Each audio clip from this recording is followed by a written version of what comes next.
Bonjour à tous. Écoutez, c'est une joie de pouvoir partager un message avec vous ce matin. Euh, c'est vrai qu'on a de la chance de pouvoir avoir des outils à notre disposition pour faire en sorte que même si nous sommes chacun de notre côté, ben, nous puissions toujours communiquer les uns avec les autres et puis partager les uns avec les autres.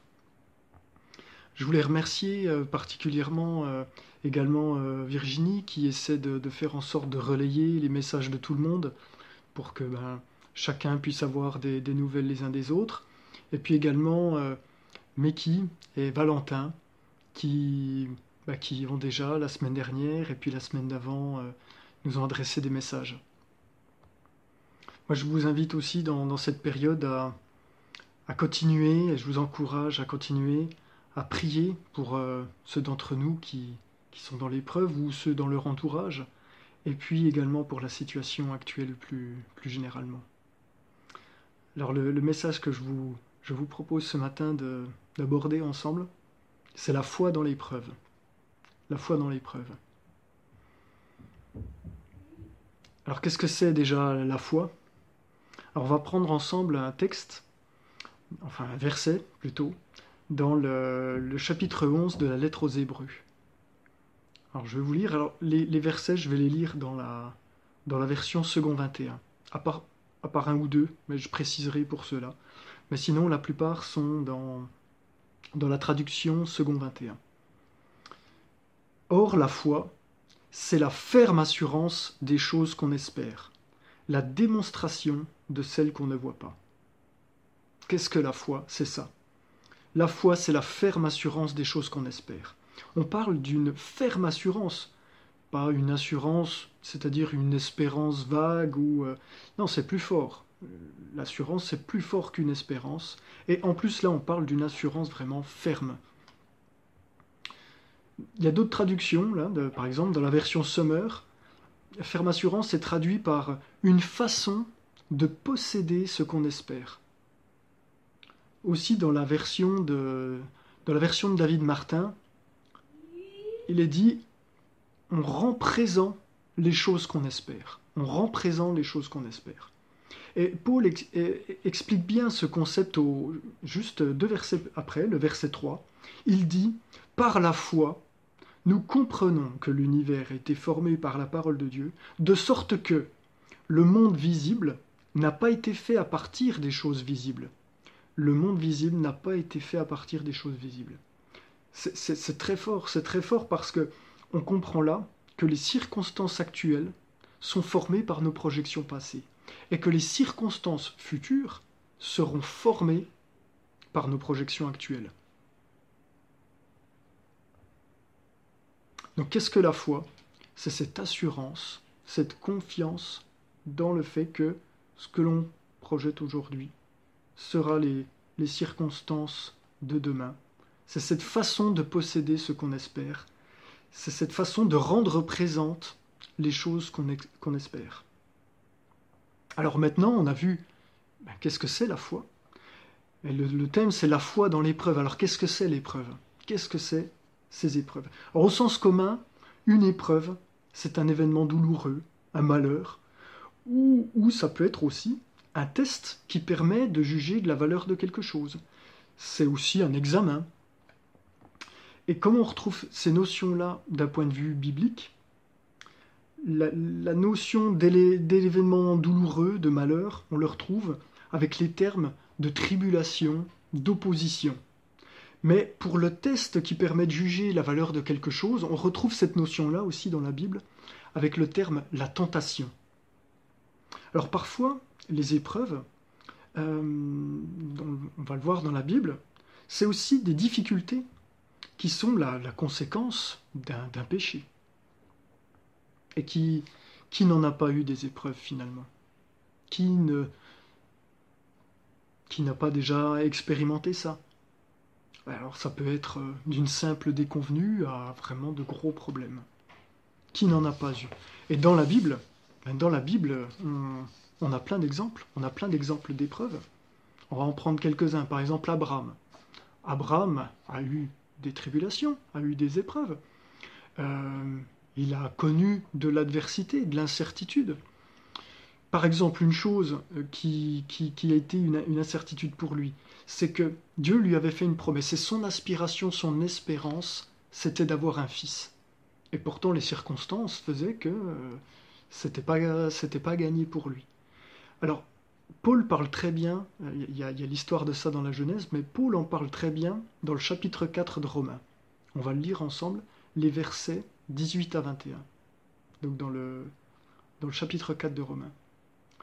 Espérant contre toute espérance, il crut, de sorte qu'il devint père d'un grand nombre de nations, selon ce qui lui avait été dit. Telle sera ta postérité. Et, sans faiblir dans la foi, il ne considéra point que son corps était déjà usé, puisqu'il avait près de 100 ans, et que Sarah n'était plus en état d'avoir des enfants. Il ne douta point, par incrédulité, au sujet de la promesse de Dieu. Mais il fut fortifié, donnant gloire à Dieu, fortifié par la foi, donnant gloire à Dieu, et ayant la pleine conviction que ce qu'il promet, il peut aussi l'accomplir. Magnifique la fin de ce passage. Ayant la pleine conviction que ce qu'il promet, il peut aussi l'accomplir. Il est en Dieu, évidemment. Donc, quel exemple de foi dans cette épreuve qui était pour lui, est-ce que je vais avoir un fils? On a l'exemple de Jacob, avec son frère, son exil, ses années de labeur également pour son mariage, la disparition de son fils chéri, Joseph, l'exemple de Joseph. Ça, c'est vraiment l'histoire de Joseph, un merveilleux exemple de la foi indéfectible dans les épreuves. Alors, c'est toujours bon, on peut relire les chapitres de 30 à 50 de Genèse, puisque c'est l'histoire de Joseph. Joseph qui n'a commis aucune faute, et qui est vendu comme esclave par ses frères, qui est emmené en Égypte loin des siens. Une fois en place, il arrive à se débrouiller, et puis là, à nouveau, tribulation, il est mis en prison, à tort, accusé à tort. Et puis finalement, il arrivera dans les hautes sphères de l'Égypte. Très bel exemple. L'exemple de Moïse. Moïse a eu beaucoup d'épreuves. L'exemple de Josué. La conquête de la terre promise n'a pas été... Il y a eu bien sûr plein de moments mémorables et puis positifs, mais il y a eu aussi des moments avec de l'adversité, de l'incompréhension sur ce qui se passait à ce moment-là. L'exemple des juges, où dans le livre des juges, on voit à chaque fois des épreuves. Alors c'est des épreuves, pour le coup, qui découlent d'une désobéissance, qui découlent d'un péché. On a aussi l'exemple de David. N'hésitons pas à relire les livres 1 et 2 de Samuel, où David affronte tout un tas d'épreuves, et dans l'incertitude. On le voit aussi après dans le livre des psaumes, les psaumes rédigés par David, où quand il est dans l'épreuve, il cherche la face de Dieu. Et là, on voit aussi, comme dans Juge, il y a des épreuves que David a dû affronter sur la fin de sa vie, qui découlent d'une désobéissance, qui découlent d'un péché. Il y a l'exemple de Job, évidemment. Et alors, lui, comme Joseph, qui finalement se conduit d'une manière juste, d'une manière qui est agréable à Dieu, et pourtant, la incompréhension totale, incompréhension totale pour lui et son entourage. Mais il y a des épreuves, et il se dit, mais où ça va s'arrêter? Où ça va s'arrêter? Et pourtant, il proclame, je sais que celui qui me rachète est vivant. Tout comme David, on a souvent ce terme qui revient dans ses livres, l'Éternel est vivant. La foi. On a l'exemple des prophètes. Par exemple, Jérémie. Quand on lit la vie de Jérémie, qui sont dans le livre de Jérémie, des chapitres 26 à 45, ça commence bien, sous le règne de Josias, mais après il y a une opposition très forte avec les rois Joachim, et puis ensuite surtout Sédécias, où il est arrêté, torturé. On a l'exemple des apôtres. On passe au Nouveau Testament l'exemple des apôtres. Par exemple, après la crucifixion, pour les apôtres, Jésus mort, Il le voyait comme le libérateur d'Israël. Et puis là, il est mort, ils sont dans l'effroi. Ce maître qui les a enseignés pendant 3 ans et demi n'est plus là. Leur monde s'est écroulé. On a Paul, dans les Actes des Apôtres, le nombre d'oppositions, d'arrestations, les lapidations, tentatives de lapidation, puisqu'il n'en est pas mort, les emprisonnements. Il a eu aussi de l'adversité. Il a eu aussi des épreuves. Et puis évidemment, l'exemple de Jésus lui-même. L'exemple de Jésus lui-même, Jésus qui a lui-même subi des épreuves, qui a subi de l'opposition. Et lui-même nous dit que finalement, aucun serviteur n'étant plus grand que son Seigneur, si lui était éprouvé, on le sera de même. Mais en effet, tout comme, pourquoi l'Éternel dirait à Josué, fortifie-toi et prends courage, dans le premier chapitre de Josué, l'Éternel dit à Josué, fortifie-toi et prends courage. Il lui dit, je ne t'abandonnerai pas, je ne te délaisserai pas. Il lui dit, ne sois pas effrayé ni épouvanté. Pourquoi lui dire ça si finalement il lui dit, tu vas voir, ça va être une partie de plaisir à partir de maintenant. Non. S'il lui dit ça, c'est qu'il le met en garde, il va y avoir des difficultés, il va y avoir des épreuves. Tout comme l'Éternel dit de la bouche d'Ésaïe, si tu traverses les grandes eaux, je serai avec toi. Le fait de le dire sous-entend bien que des épreuves sont à venir. Mais Jésus lui-même qui nous prévient, dans le chapitre 16 de Jean, vous aurez des tribulations dans le monde, mais prenez courage, j'ai vaincu le monde. Donc, on a tout au travers de la Bible, on a des exemples de personnages qui nous donnent le témoignage de leur relation avec Dieu au travers de bénédictions, de promesses qui se réalisent, mais également d'épreuves, et de leur foi qui est restée ferme au travers de ces épreuves. Alors qu'est-ce que dit la Bible aussi au sujet des épreuves et de cette persévérance? On va prendre un passage dans Jacques, dans la lettre de Jacques, le chapitre 1, à partir du verset 2. Mes frères, regardez comme un sujet de joie complète les diverses épreuves auxquelles vous pouvez être exposés, sachant que l'épreuve de votre foi produit la patience, mais il faut que la patience accomplisse parfaitement son œuvre, afin que vous soyez parfaits et accomplis sans faillir en rien. Si quelqu'un d'entre vous manque de sagesse, qu'il la demande à Dieu, qui donne à tous simplement et sans reproche, et lui sera donné. Mais qu'il la demande avec foi, sans douter, car celui qui demande est semblable au flot de la mer, agité par le vent et poussé d'un côté et d'autre. Qu'un tel homme ne s'imagine pas qu'il recevra quelque chose du Seigneur. C'est un homme irrésolu, inconstant dans toutes ses voies.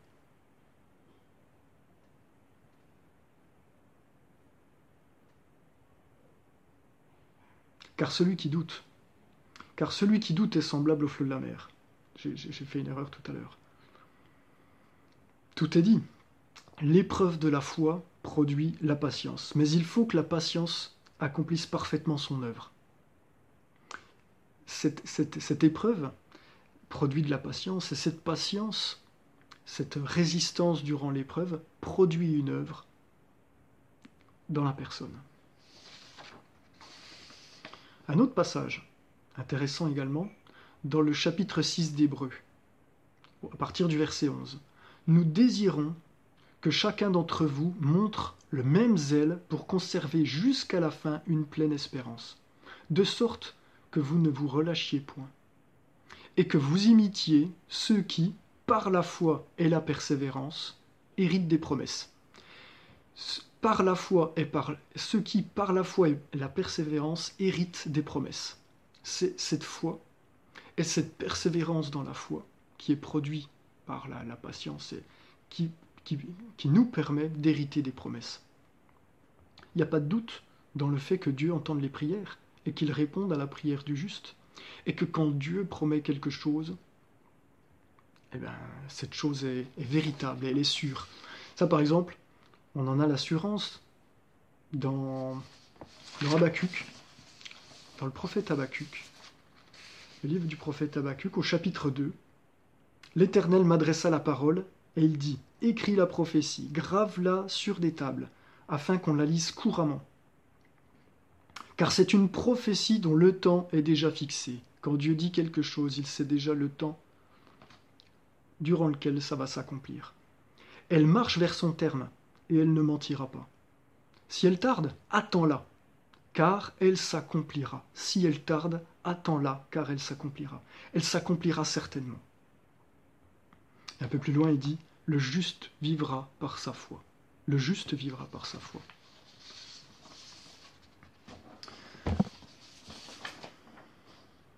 On va prendre un exemple. L'exemple d'un enfant qui demanderait, qui formulerait un besoin à ses parents. Par exemple, j'ai faim. Un enfant qui vient vers ses parents et qui dit papa, maman, j'ai faim. Parfois, papa, maman est disponible tout de suite et peut subvenir tout de suite à la demande de son enfant. Et parfois, les parents sont occupés. Ou alors, c'est pas encore une heure raisonnable pour donner à manger. Donc, les parents finissent ce qu'ils sont en train de faire et ensuite, ils se mettent à préparer pour répondre aux besoins de leur enfant. Et la préparation, parfois on a quelque chose tout de suite à disposition et parfois il faut préparer. Alors, le temps entre le moment où finalement l'enfant formule son besoin à son parent et le moment où finalement ce besoin est satisfait, il peut être variable. Est-ce que ça veut dire que le parent n'a pas entendu la demande de l'enfant? Non. Mais il peut y avoir un délai, un temps qui est plus ou moins long entre le moment où l'enfant a été entendu par son parent et le moment où le parent peut réellement répondre aux besoins. Dans le cadre de nos prières, dans le cadre des promesses qui nous sont faites, ça peut être la même chose. Mais ce qui est sûr, c'est que dans une épreuve également, Dieu ne nous éprouvera jamais, en tout cas ne permettra jamais qu'on soit éprouvé au-delà de nos forces. Pas forcément, c'est pas forcément Dieu qui nous envoie des épreuves, mais des épreuves peuvent être tolérées par Dieu. Et on ne sera jamais éprouvé au-delà de ce qu'on peut supporter. Dans 1 Corinthiens 10, au verset 13, il est dit « Aucune tentation ne vous est survenue qui n'ait été humaine. Dieu est fidèle, il ne permettra pas que vous soyez tentés au-delà de vos forces. Mais avec la tentation, il préparera aussi le moyen d'en sortir, afin que vous puissiez la supporter. » Donc finalement, la Bible est claire sur 3 choses. Premièrement, dans les épreuves, plus ou moins importantes, mais en tout cas, il y a des épreuves qui peuvent survenir. Dieu est toujours avec nous, et il ne nous abandonnera jamais. Et également, Dieu nous sortira toujours de l'épreuve. Donc premièrement, des épreuves plus ou moins importantes, ça pourra toujours survenir. Deuxièmement, Dieu est toujours avec nous, et il ne nous abandonnera jamais. Troisièmement, Dieu nous sortira toujours de l'épreuve. Donc finalement, la bonne question à se poser, c'est pas est-ce qu'il y aura des épreuves? Il y en aura certainement.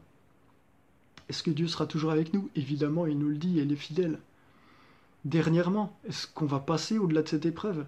Évidemment, on passera au-delà de cette épreuve. Il nous en sortira toujours. S'il tolère une épreuve, il est dit qu'il permettra toujours et il préparera toujours le moyen d'en sortir. Donc, la question à se poser, c'est pas si Dieu répondra présent, mais plutôt est-ce qu'on est prêt? Par exemple, dans le cas d'une épreuve, c'est l'attente de l'exaucement d'une prière. Eh bien, est-ce qu'on est prêt à recevoir cette promesse, à recevoir la réponse à cette prière? Sur un autre type d'épreuve, c'est sur quoi repose mon espérance? On peut se poser aussi la question, est-ce que je vais arriver à passer au-delà des émotions que je ressens pour appuyer ma foi sur Dieu? Qu'est-ce que Dieu veut me révéler? Ou comment veut-il me faire grandir? Par exemple, Job n'a pas, pour le coup, de révélation. Dieu le restaure, mais n'explique pas pourquoi il est passé au travers de ces épreuves. Par contre, Dieu lui montre qu'il n'est le débiteur de personne. Dieu lui montre qu'il reste souverain et que, pour le coup, il n'a pas à se justifier. Et Job, grandit en humilité. Il grandit en humilité en comprenant ça et en se disant, il a été dans l'épreuve, mais finalement Dieu le restaure. Dieu le restaure même doublement par rapport à ce qu'il avait au départ. Et il grandit en humilité en se disant que Dieu est Dieu. Et Dieu a la vue sur tout. Et même s'il ne comprend pas, il a vécu par l'espérance que Dieu entendrait sa voix. On peut se poser aussi la question, est-ce que je veux passer au travers d'une épreuve, ou est-ce que, en parlant d'une épreuve passée, je suis passé au travers de cette épreuve, en reposant ma foi, sur mes propres forces, sur des hommes, sur des techniques, ou est-ce que j'ai reposé ma foi sur Dieu, sur sa grâce, sur sa fidélité, sur ses promesses? Parce que Dieu utilise souvent les moyens, les circonstances de ce monde pour nous sortir d'une épreuve. Mais est-ce qu'on s'est reposé on a reposé notre espérance sur ses moyens ou sur lui? Je vais vous lire quelques versets pour conclure. Dans le premier chapitre de Jacques, là dans la version Darby. Heureux l'homme qui endure la tentation, car après avoir été éprouvé, il recevra la couronne de vie que le Seigneur a promise à ceux qui l'aiment. Un autre passage, dans Romains chapitre 8, verset 28. Nous savons, du reste, que toutes ces choses concourent au bien de ceux qui aiment Dieu, de ceux qui sont appelés selon son dessein. Un autre passage, c'est dans Éphésiens, le chapitre 3, et au verset 20. Pardon, je prends le passage. Verset 20. Or, à celui qui peut faire par la puissance qui agit en nous, infiniment au-delà de tout ce que nous demandons ou pensons. Celui qui peut faire au-delà de tout ce que nous demandons ou pensons. Et un dernier passage, c'est dans Romains chapitre 8.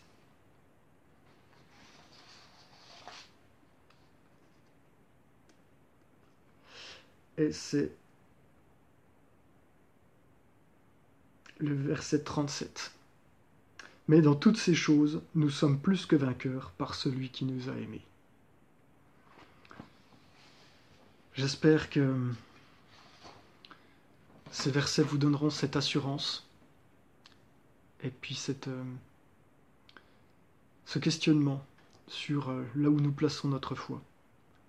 Je vous invite à prier pour vous-même, mais aussi prier pour les uns et pour les autres pour être fortifiés dans vos foi, pour être consolés si c'est nécessaire. Je vous remercie de m'avoir écouté et puis je vous souhaite une journée bénie, une semaine bénie également, en compagnie du Seigneur.